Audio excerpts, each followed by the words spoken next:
I'm part of a small group study that takes place during the weekdays with a local church. And one of the things they've wanted to talk about is, the nature of the church, the purpose and nature of the church. Why do we do church? What's it supposed to look like? What's supposed to happen? In the course of that discussion, they wanted to talk about how do we witness, how do we evangelize in a world like the one we live in now? And from that came a question of, we live in an era of a cancel culture. What do we do when we are sort of confronted or approached by people who are abusive or even possibly violent? How does that affect our relationship? And they wanted to know, what does the Bible tell us about how to respond to a crowd like that? So I did some research in the book of Acts to see what Paul did when he was confronted with hostility. And I was actually pretty surprised by what I saw. In Acts 13, verses 44 to 51, Paul was in Pisidian Antioch, and the people rose up and were talking abusively against Paul and Barnabas. And they stirred up persecution eventually, it says to us in Acts 13:50.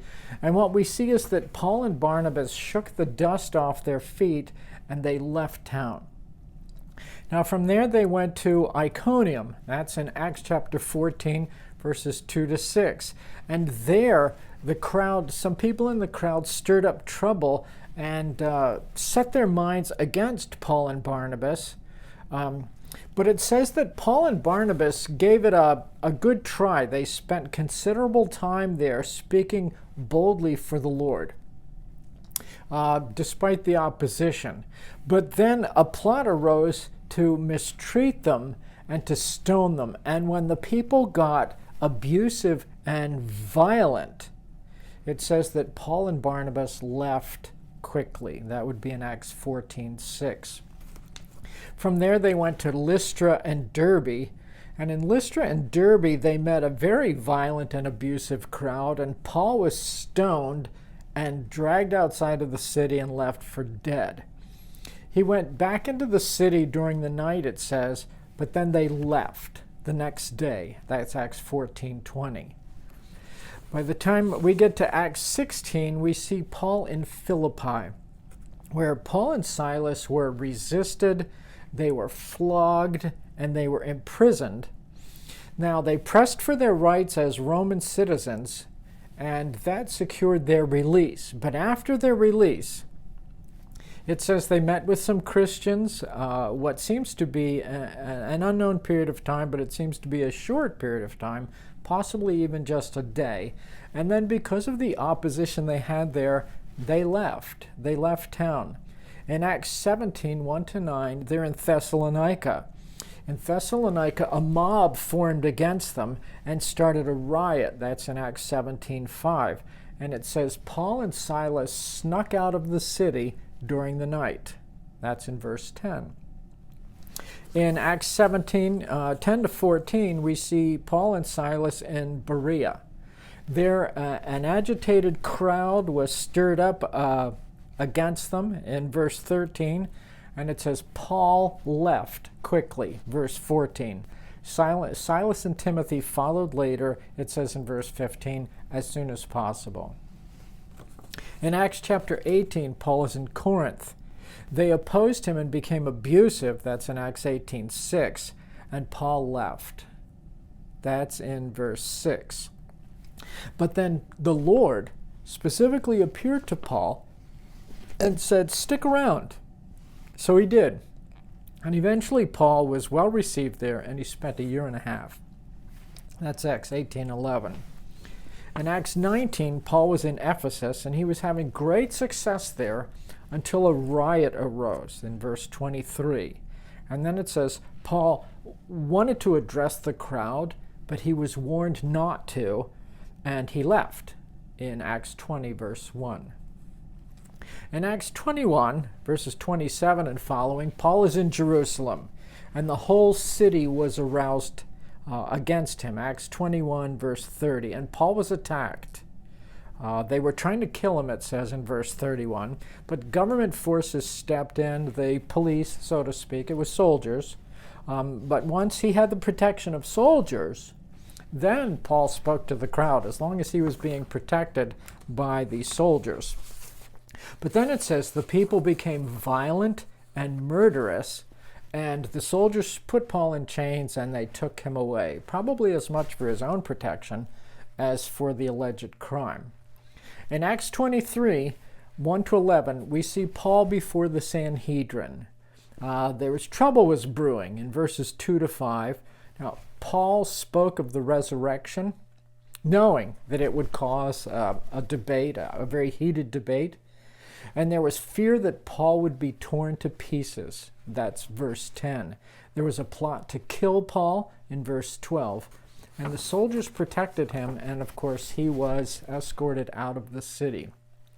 So the upshot, the summary that I'm seeing here is that when Paul faced cancel culture crowds who were going to shout louder than he could, when they were angry, when they were hostile, he didn't engage.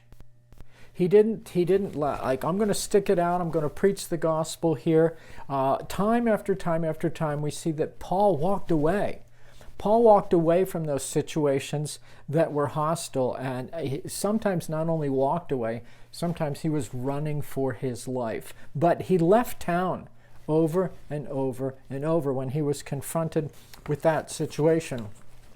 So that was very interesting to me. He didn't stay to engage where people were not open to hearing what he had to say. And we see the same behavior in Jesus. There was once during Jesus' ministry, aside from his crucifixion, where his life seems to have been fairly seriously threatened, and that's when he was in Nazareth. And when he was in Nazareth, remember the crowd was very agitated, and they hustled him up to a prominent point where they were going to throw him off a cliff, it says. And Jesus walked through the crowd and left, the text said. And as far as we know, he never came back to Nazareth. And so no more preaching, no time to talk. He didn't try to talk to the crowd. He left. Now, somebody that I was talking with this about said, well, what about the Old Testament? Well, I sort of see the same thing in the Old Testament. Elijah confronted Ahab, and it didn't go well, and Elijah went into hiding at the Camp Kerith. That was funny. At the brook Kerith, and later he was in Zarephath with the widow. When he came back and confronted the prophets of Baal, you remember his very successful confrontation in 1 Kings 18, and then Queen Jezebel said, by tomorrow this time you will be dead. And what did Elijah do? Elijah ran away. And he fled for his life. We know that he went down to Horeb. Eventually God told him, go back. But God took him to a different place, to a different crowd. Now, this is not to say we should not sort of engage the cancel culture and try to shut that down for a much more reasonable approach that we call free speech. But what it does tell us is that when we are trying to present the gospel, if we are meeting a hostile, violent, abusive crowd, we should leave and find someone who is receptive. Find someone who does want to listen. As Jesus said, don't throw your pearls before pigs. Instead, move with the movers. If the crowd that you're talking to is hostile and violent, and they're not going to hear whatever you say, no matter how well you say it, then the Bible seems to be instructing us, get out of there. Find a crowd that will listen to you, because there will always be someone who will be receptive. Find the people that will be receptive and spend your time in ministry there, as we see Paul did in Ephesus and Corinth and in a couple other places. So we need to make every minute count.